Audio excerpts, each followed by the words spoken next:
Good morning girls. आज हम लोग स्टार्ट करेंगे न्यूटन के गति के नियम, न्यूटन्स लॉ ऑफ मोशन। तो न्यूटन जी ने देखिए आपका 1680 में 3 नियम दिए थे जो मोशन है यानी गति से रिलेटेड। आपका 3 लॉज इन्होंने दिए थे जिनको हम पढ़ेंगे। तो आज हम पढ़ेंगे फर्स्ट लॉ। फर्स्ट लॉ बहुत ही ईजी है, स्टेटमेंट है इसमें केवल कि सपोज़ कर लीजिए अगर कोई ऑब्जेक्ट रुका हुआ है मतलब कहने का है कि रखा हुआ है। आपके घर में बहुत सारे सामान रखे रहते हैं, तो आपने देखा है कि वो अपनी जगह एज इट इज़ रखे रहते हैं जब तक कि आप उनके ऊपर कोई फोर्स अप्लाई करके उनको वहाँ से शिफ्ट नहीं करते। ऐसा ही न्यूटन्स का फर्स्ट लॉ है कि अगर कोई ऑब्जेक्ट रेस्ट पोजीशन में है, रेस्ट का मतलब हो गया कि विरामावस्था में है, तो वो रेस्ट में ही बना रहेगा। और अगर सपोज़ कर लीजिए कोई आपका मोशन में है, गति अवस्था में है, तो वो कंटिन्यू मोशन करता रहेगा जब तक कि आप उसके ऊपर कोई बाहर से फोर्स लगाकर उसको रोकते नहीं हो या चलाते नहीं हो। तो फर्स्ट लॉ हमें ये बताता है कि किसी भी ऑब्जेक्ट की स्टेट चेंज करने के लिए जो एक फैक्टर सबसे ज़्यादा रिक्वायर्ड है, दैट इज़ फोर्स।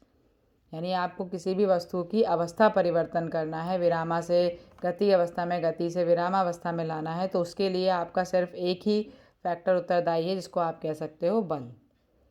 तो फर्स्ट लॉ हमारा यही है, नोट कर लीजिएगा। यदि कोई वस्तु विरामावस्था में है तो विरामावस्था में ही रहेगी, और यदि एक समान वेग से सीधी रेखा में चल रही है तो वैसे ही चलती रहेगी जब तक कि उस पर कोई बाह्य बल लगाकर उसको वर्तमान अवस्था में परिवर्तन ना किया जाए।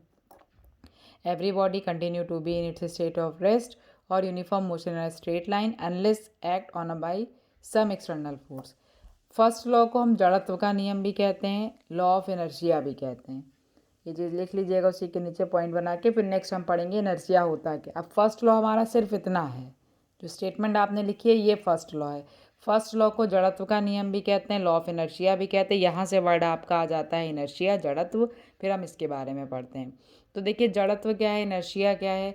इनर्शिया किसी भी ऑब्जेक्ट की एक प्रॉपर्टी होती है, ठीक है। जैसे ऐसा नहीं कि कोई ऑब्जेक्ट आपका रेस्ट में रखा था और आपने उसको छू दिया और वो चलने लगा, ऐसा नहीं होता है। रेस्ट ऑब्जेक्ट को जब आपको चलाना होता है, मोशन में लाना होता है, और जब आप फोर्स उसके ऊपर लगाते हो तो क्या होता है कि वो आपके फोर्स का अपोज करता है, यानी अपने स्टेट चेंज होने का अपोज करता है। अपोज करने का मतलब है कि वो थोड़ा सा फोर्स आपके ऊपर लगाता है मोशन में ना जाने के लिए। तो ये जो प्रॉपर्टी होती है सभी ऑब्जेक्ट में होती है। जैसे आपने देखा होगा, मान लीजिए कोई बहुत तेज़ी से दौड़ता हुआ चला आ रहा है आपकी तरफ और आप उसको रोकने जा रहे हो, तो जब आप उसको रोकते हो तो आपको भी धक्का लगता है, ठीक है। ये धक्का लगने का मतलब है कि आपका वो अपोज कर रहा है। तो ये जो प्रॉपर्टी होती है, अपोजिंग प्रॉपर्टी, जो सभी ऑब्जेक्ट्स में होती है अपनी स्टेट चेंज होने को रोकने के लिए, उसको आप कहते हैं इनर्शिया। फिर इनर्शिया हमारी 3 टाइप की हो जाती हैं। जैसे पहली हो गई इनर्शिया ऑफ रेस्ट, विराम का जड़त्व। अब इसमें देखिए डेफिनेशन नोट कर लीजिएगा, एग्जाम्पल से समझिएगा। विराम का जड़त्व, रेस्ट ऑफ इनर्शिया का मतलब हो गया यहाँ पर, जैसे आपने सभी ने सफ़र किया होगा बस से, ट्रेन से, किसी भी चीज़ से, कार से। सपोज़ कर लीजिए आप बस में बैठे हुए हैं, बस अभी खड़ी हुई है, ठीक है। तो हम कहेंगे कि बस जो है वो आपकी स्टेट ऑफ रेस्ट में है, यानी विरामावस्था में है, ठीक है। सडनली क्या होता है, ड्राइवर ने बस को स्टार्ट कर दिया और बस चलने लगी, तो बस ने अपना स्टेट चेंज किया। हमारी बॉडी भी बस के अंदर बैठी थी, तो जब बस रेस्ट में थी तो हम भी रेस्ट में थे, ठीक। लेकिन जब अचानक से बस चली तो हमारी बॉडी पीछे की तरफ गिर गई। कभी आपने फील किया होगा, आपको पीछे की तरफ धक्का लगता है, जब बस आगे चलती तो आपको पीछे की तरफ धक्का लगता है। तो ये जो हमारी बॉडी थी, इसने स्टेट चेंज होने का अपोज किया। ये बस के साथ तुरंत मोशन में नहीं चली गई, आपको धक्का ही नहीं लगा, बस चलने लगी, आप आराम से बैठे रह गए। जब बस अचानक चली तो आपको धक्का लगा, दैट मीन्स कि आपकी बॉडी ने स्टेट चेंज होने का अपोज किया है, ठीक है। इसी तरीके का इसका उल्टा हो जाता है जब आप दूसरा पढ़ते हैं, गति का जड़त्व, इनर्शिया ऑफ मोशन। और एग्जाम्पल्स भी देखिए, यहाँ पर पेड़ की शाखा को हिलाने से फल टूटकर नीचे गिर जाते हैं। अब पेड़ आपका जो ब्रांच है और उसमें जो फ्रूट लगा हुआ है, आपने सडनली ब्रांच को हिला दिया तो ब्रांच तो मोशन में चली गई, लेकिन फ्रूट क्या हुआ, उसने अपोज कर दिया मोशन में जाने का। तो अपोज करने की वजह से फ्रूट्स आपके क्या हो जाते हैं, नीचे गिर जाते हैं, ठीक है, तो ये एग्जाम्पल्स हो गए। उसी तरीके से नेक्स्ट है आपका गति का जड़त्व, इनर्शिया ऑफ मोशन। इसमें देखिए उल्टा इसका हो जाएगा, जैसे बस चल रही थी तो आपकी बॉडी भी मोशन में आ गई, बस भी मोशन में आ गई।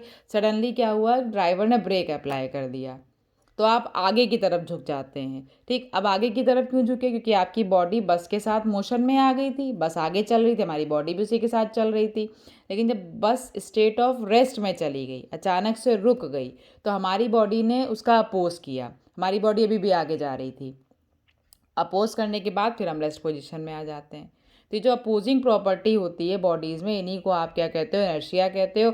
और ये टाइप ऑफ इनर्शिया के जो होती हैं आपकी, वो अकॉर्डिंग टू स्टेट हो जाती हैं। जैसे आपका जब ऑब्जेक्ट रेस्ट पोजीशन में है तो आप कह दोगे कि यहाँ पर इनर्शिया ऑफ रेस्ट है, मोशन में है तो इनर्शिया ऑफ मोशन है। उसी तरीके से एक लास्ट आपका होता है दिशा का जड़त्व, इनर्शिया ऑफ डायरेक्शन।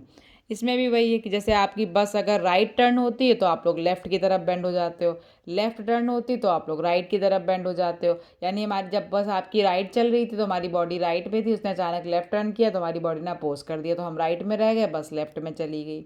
ठीक है, थोड़ी देर की अपोजिंग प्रॉपर्टी होती, परमानेंट नहीं होती। फिर हमारी बॉडी उसके साथ क्या हो जाती है, मोशन में आ जाती है। जैसे आपकी बस जो थी वो रेस्ट पोजिशन में थी तो बॉडी हमारी रेस्ट में थी। ठीक, सडनली बस ने चलना शुरू किया, हमारी बॉडी ने अपोज किया थोड़ी देर, मतलब थोड़ी देर का झटका जो आपको लगता है बस वही अपोजिंग है। उसके बाद फिर आपकी बॉडी उसके साथ मोशन में आ जाती है। फिर जैसे ही बस आपकी सडनली रुकती है तो आपकी बॉडी थोड़ा सा अपोज करती है तो वो आगे की तरफ रह जाती है, बस रुक जाती है, फिर वो तुरंत ही उसके साथ मोशन में आ जाती है। वही सेम डायरेक्शन के साथ आपका होता है। तो ये अपोजिंग प्रॉपर्टी सिर्फ तब तक अप्लाई होती है जब तक आप बॉडी के ऊपर फोर्स लगाते हैं। ठीक है, फिर बॉडी आपके साथ उस जो भी आपने फोर्स अप्लाई किया जिस भी डायरेक्शन में मूव करने के लिए, रेस्ट ऑफ मोशन से मोशन में लाने के लिए, मोशन से रेस्ट में लाने के लिए, फिर बॉडी आपकी उस मोशन में कन्वर्ट हो जाती है। तो इसको नोट कर लीजिएगा। न्यूटन्स फर्स्ट लॉ आपका कंप्लीट हो गया, इसी के साथ आपका इनर्शिया भी कंप्लीट हो गया है। अब हम लोग कल पढ़ेंगे यहाँ पर मोमेंटम संवेग के बारे में। अभी सेकेंड लॉ नहीं स्टार्ट हुआ है, नोट करके भेज दीजिएगा।